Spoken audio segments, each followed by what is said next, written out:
My name is Doru Apreotesei, and I am the creative supervisor for Mida Magic Heroes Online with Blue Byte and Ubisoft.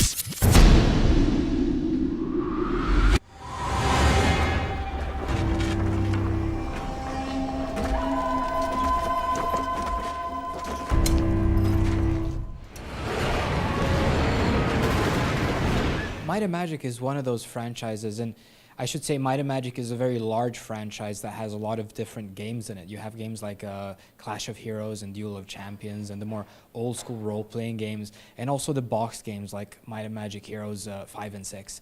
These are all awesome games. Even if fans don't really know about the franchise by me speaking about it, if they see someone play the game, they'll recognize it immediately.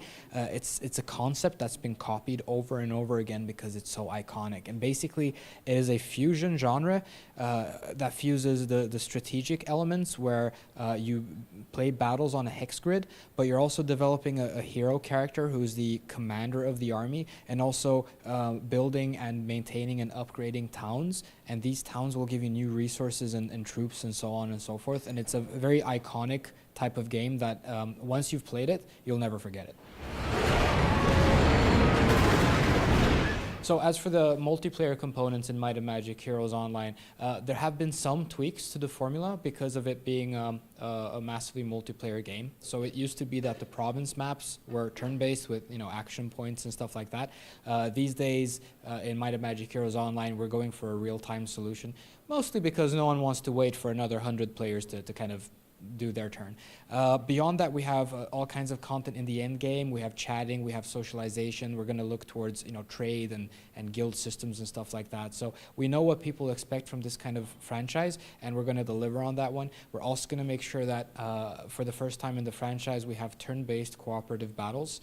So I think players have a lot to look forward to. Staged battles is something that we're adding to Mida Magic Heroes Online because we wanted to raise the skill ceiling a lot with the game. We feel like if players are going to be playing something for thousands of playtime hours, we want to make sure that they have a good time and they always feel like they have something to learn. This old saying of easy to learn but hard to master. So this is what we're going for. And the stage battles is another way of accomplishing that. So it's about kind of adding depth in the longer term. It's not just about making a battle more difficult by adding more troops on the other side or something. It's about adding also a little bit of uncertainty in there.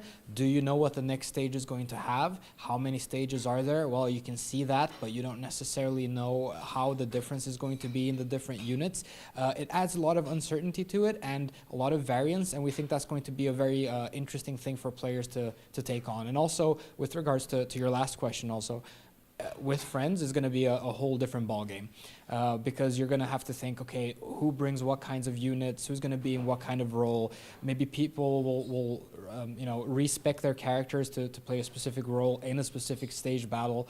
I'm really looking forward to seeing how players are going to receive this feature.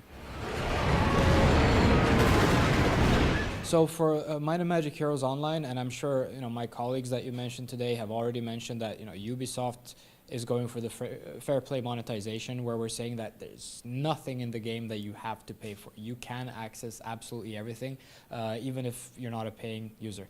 That said, we're going to have, we have so many options. We have the vanity items that people expect from these kinds of games, specialized pets,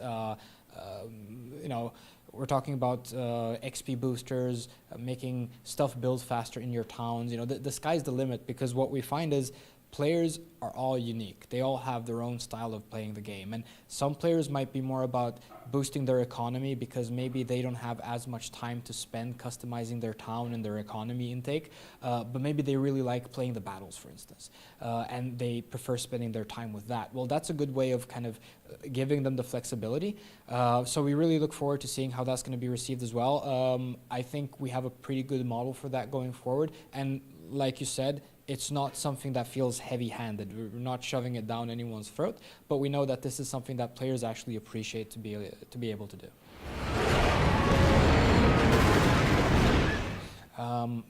So I'm going to be as concrete as I can while also being a bit vague.